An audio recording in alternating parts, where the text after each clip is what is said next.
Hello everyone, welcome you all at Lokesh sir unlimited study zone class 10th objective question के solutions के doubt हम discuss कर रहे हैं यहाँ पे। सबसे पहला डाउट है बच्चों का क्वेश्चन नंबर 8। देखिए, ऐसे क्वेश्चन को आप अगर डायरेक्टली करने जाएंगे तो बहुत मेहनत लग जाएगी, क्योंकि पी क्यू आर जो है आपके पास वो एपी में है और यहाँ पे आपको रिलेशनशिप जो बनानी है P cube plus R cube minus 8 cube. But एक क्लास 9th का कंसेप्ट है, वो इसको बहुत आसान कर देगा। तो वो कंसेप्ट हम लगाएंगे क्लास 9th का, और क्लास 9th के कंसेप्ट से वो हो जाएगा। वो कंसेप्ट मैं पहले आपको बता देता हूँ। क्लास 9th का वो फॉर्मूला क्या था जो हमको यहाँ पे यूज होगा।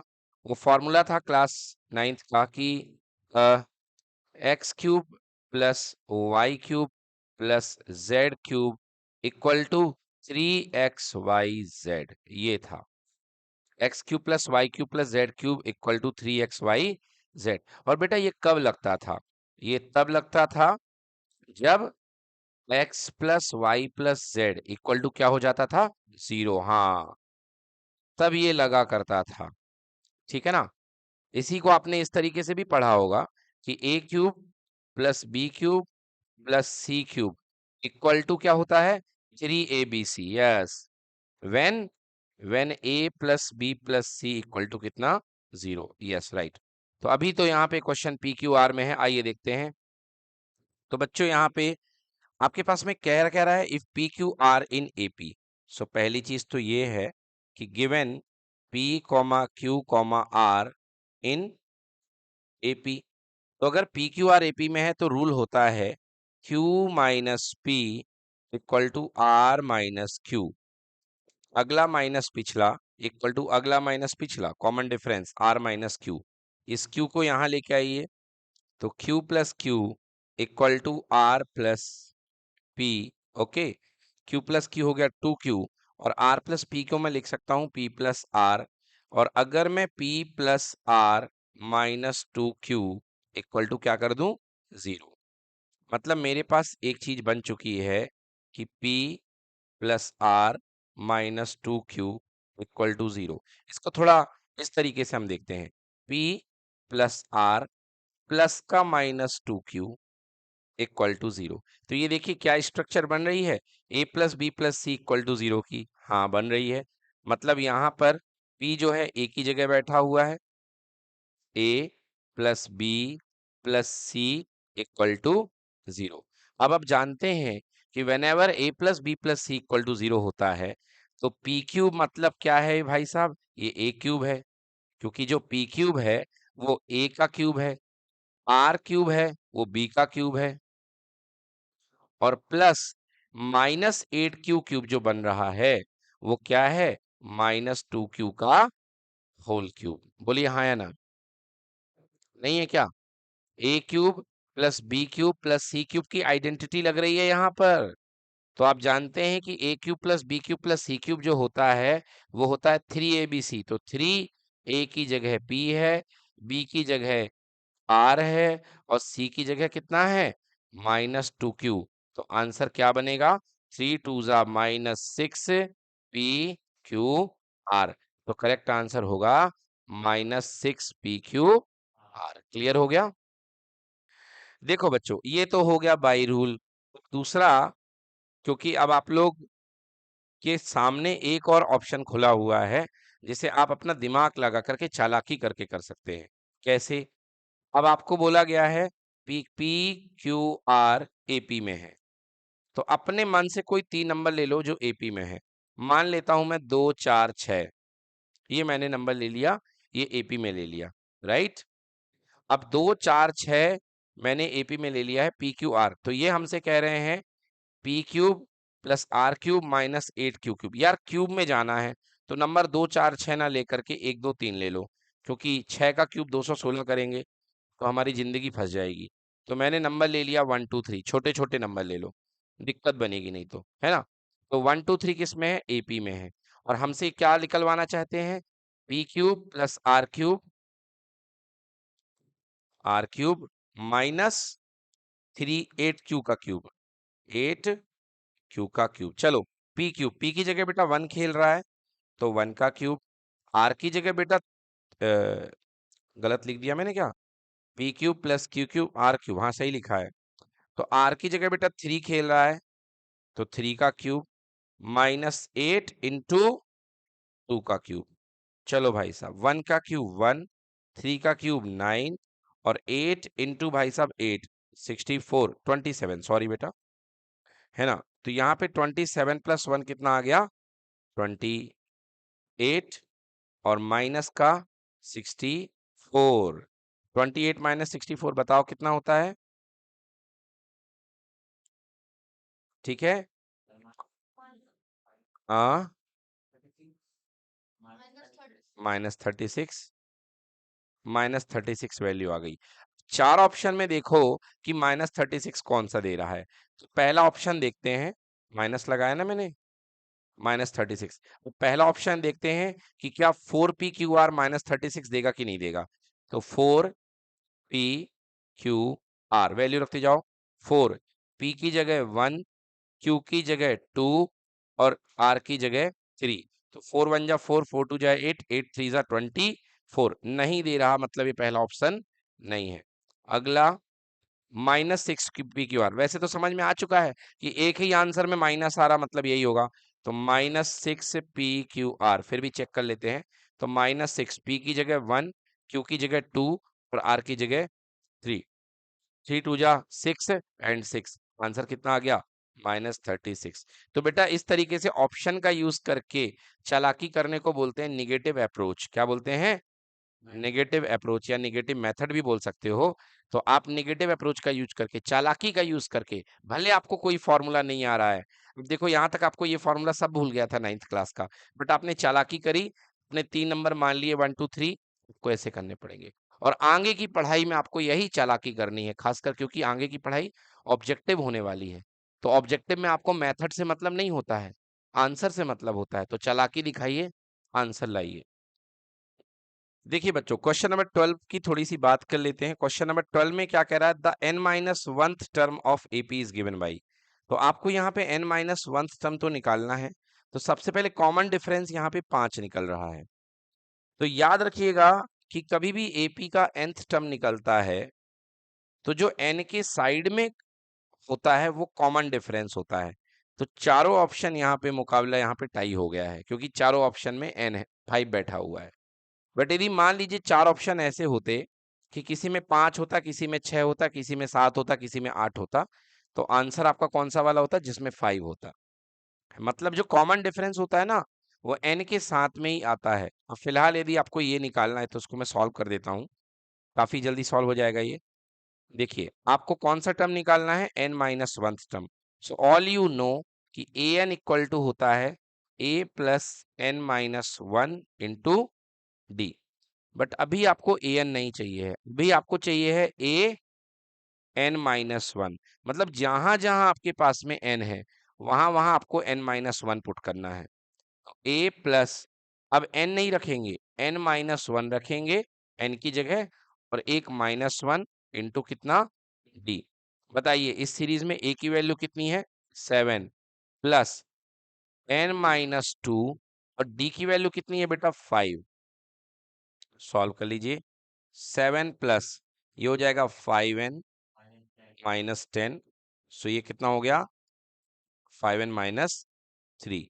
तो करेक्ट आंसर क्या होगा इसका, D will be the correct option, 5n-3। Note कर लीजिए इसको। इस तरीके से आप इसका n-1th टर्म निकाल सकते हैं। तो परेशान बिल्कुल मत हुआ करो, आपको यहाँ पे ए एन है और इस n की जगह जो बोले आप बस वो पुट कर दो और आपका आंसर आ जाएगा, ठीक है। चलिए नोट करिए। Question number 13, if P Q R and S R in AP then R minus Q किसके इक्वल है, बताइए। तो देखिए बेटा ऐसा क्वेश्चन है तो दो हैं, एक तो आपकी सही वाली मेथड है और दूसरा है आप ट्रिक से करो, बेस्ट तरीका। तो यदि सबसे पहले मैं आपको बताता हूँ ट्रिक या नेगेटिव अप्रोच।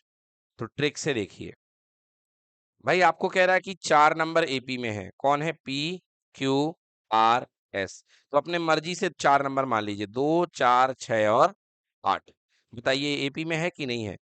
बिल्कुल है एपी में। अब आपको कह रहा है देन आर माइनस क्यू, तो ये आर है और ये क्यू है भाई साहब। तो आर माइनस क्यू मतलब 6 - 4, तो आर माइनस क्यू, इसका मतलब 6 - 4। बेटा वैल्यू कितनी आ गई? 2 आ गई। कितनी आ गई वैल्यू? 2 आ गई। कह रहा 6 - 4 किसके इक्वल है? 4 ऑप्शन है भाई साहब। तो सबसे पहला ऑप्शन है एस माइनस पी। तो एस हमारे पास है 8 और पी हमारे पास है 2। तो 8 - 2 कितना होगा भाई साहब अपने पास? बताओ। 6 होगा, जो कि आर माइनस क्यू के इक्वल नहीं है, क्योंकि 2 देना चाहिए आंसर को, है ना। और आंसर यहाँ पे क्या दे रहा? 6 दे रहा। दो सेकेंड एस माइनस क्यू, तो एस 8 है और माइनस क्यू कितना है? 4। बोलो 8 - 4 कितना आएगा? तो ये भी आंसर नहीं है, क्योंकि आर माइनस क्यू तो 2 आना चाहिए। देन एस माइनस आर, भाई एस कितना है? 8। ओके, और आर कितना है? 6 है। तो अभी भी क्या आ गया? 2। तो करेक्ट आंसर क्या है? C. So answer is equal to C, S minus R.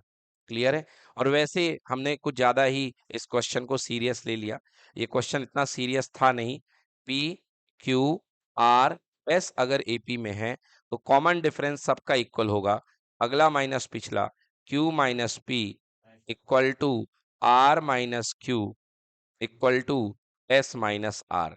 तो इन लोगों ने हमसे आर माइनस क्यू ही तो पूछा है, तो आर माइनस क्यू किसके इक्वल होगा? एस माइनस आर की। तो डायरेक्ट दिख रहा है, तो कुछ करने की जरूरत भी नहीं है, केवल नजरिए का क्वेश्चन था ये, नोट कर लें। देखिए क्वेश्चन नंबर 18 क्या कह रहा है? If P Q R S T R the term of AP with common difference -1। बेटा ध्यान दें, देखिए P Q R S T ये एपी के टर्म है और कॉमन डिफरेंस कितना है? D-1। मतलब हर अगला टर्म पिछले टर्म से -1 ज्यादा है, ठीक है ना। हर अगला टर्म पिछले टर्म से -1 ज्यादा है। तो यहाँ पे -1, यहाँ पे -1 और पीछे जाएगा, फिर यहाँ -1 और पीछे जाएगा, और -1 और पीछे जाएगा। इन लोगों ने हमसे रिलेशनशिप पूछी है P और T में। तो चलिए ये देखते हैं क्या होगा। अगर ये P है तो अगला टर्म Q क्या हो जाएगा? P-1, क्योंकि P में -1 ऐड होगा तो Q आ जाएगा। फिर आगे जाइए, ये क्या हो जाएगा? P-1 और एक और -1, तो P-2। ये क्या हो जाएगा? P-3 और ये क्या हो जाएगा? P-4। मतलब जो T की वैल्यू आएगी वो क्या आएगी? P-4। और यदि आपको ये तरीका नहीं करना है तो एक तरीका हमारे पास और है।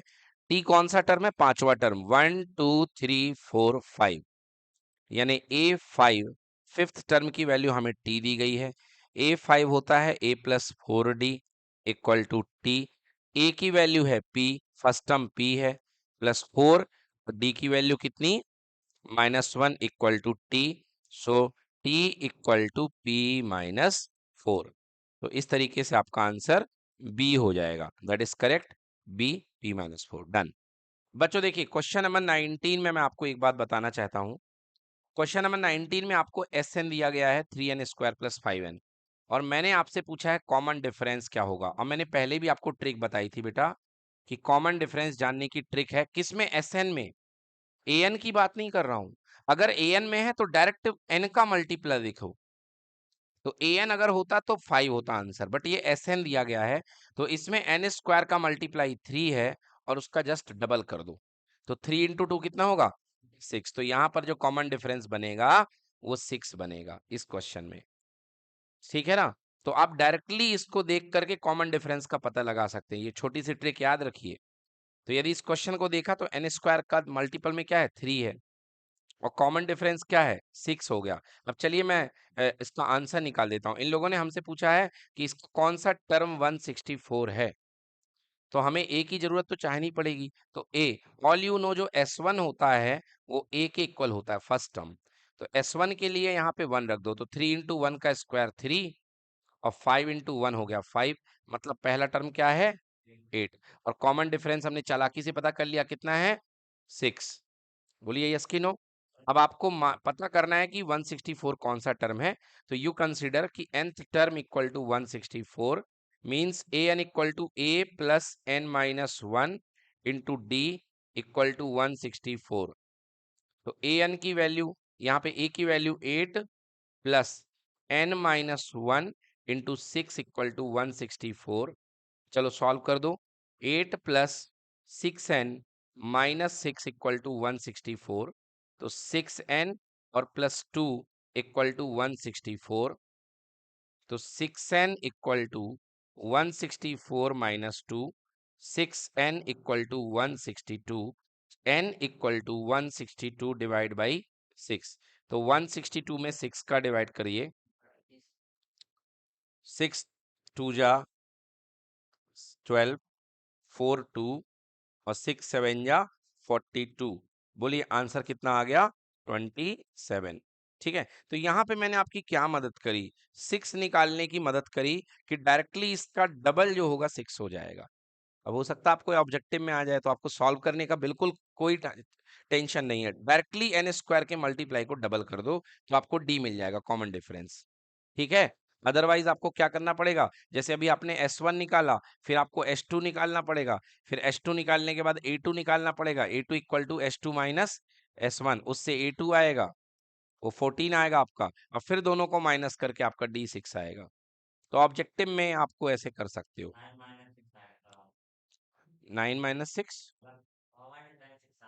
कॉमन डिफरेंस 6 आएगा, सही है। चलिए next question number 20। The nth term of the sequence, यार ये तो बहुत इजी है। ए प्लस डी, ए प्लस एन माइनस 1 डी होगा करेक्ट आंसर। ए प्लस एन डी नहीं हो सकता है भाई। फर्स्ट टर्म में आपके पास में ए आ रहा है, सेकेंड टर्म में ए प्लस डी आ रहा है, थर्ड टर्म में ए प्लस 2 डी आ रहा है। बात कर रहे हो थर्ड टर्म की और दे रहे हो 2। तो अगर n की बात करोगे तो n में से एक कम दोगे, तो करेक्ट आंसर क्या होगा? a plus N minus 1 D. ये गलत आंसर दिया है, a प्लस एन डी नहीं है सही, a plus N minus 1 D होगा करेक्ट आंसर। ओके, अगर आप n प्लस वंथ टर्म बोलते, अगर आप n प्लस वंथ टर्म बोलते तो आपका आंसर आता ए प्लस एन डी, क्योंकि n प्लस 1 से एक कम जो होगा वो n होगा। जैसे मैं बोलता हूँ फिफ्थ टर्म क्या होगा, तो आप लोग की तो अब आदत बन चुकी है ना, a+4d। तो यार 5 बोलता हूं तो 4 देते हो, तो n बोलूंगा तो n-1 दोगे ना, कि n ही दे दोगे? n-1। ठीक है ना, क्लियर हो गया? क्वेश्चन नंबर 21 का आंसर बोलिए, बहुत सिंपल क्वेश्चन है। D6 देखते हैं, बिल्कुल सही है, कई बार हमने किया इसका आंसर D6। देखिए question number 22, find the sum of 12 term.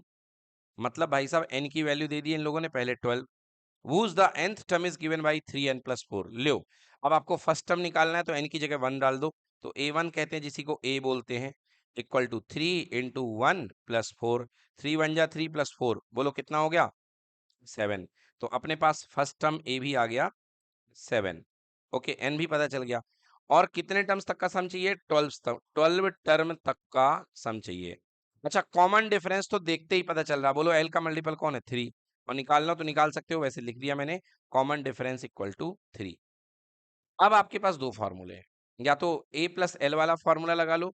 तो a प्लस एल निकालने के लिए आपको लास्ट टर्म पता करना पड़ेगा, क्योंकि इन लोगों ने कहा है 12 टर्म तक का सम। तो आप a12 पता कर लो, यही लास्ट होगा, क्योंकि 12 टर्म है तो लास्ट टर्म क्या होगा? 12वां टर्म। तो a12 इक्वल टू, a12 इससे निकलेगा क्योंकि ये nth टर्म दिया गया है। तो 3 इंटू 12 प्लस कितना? 4।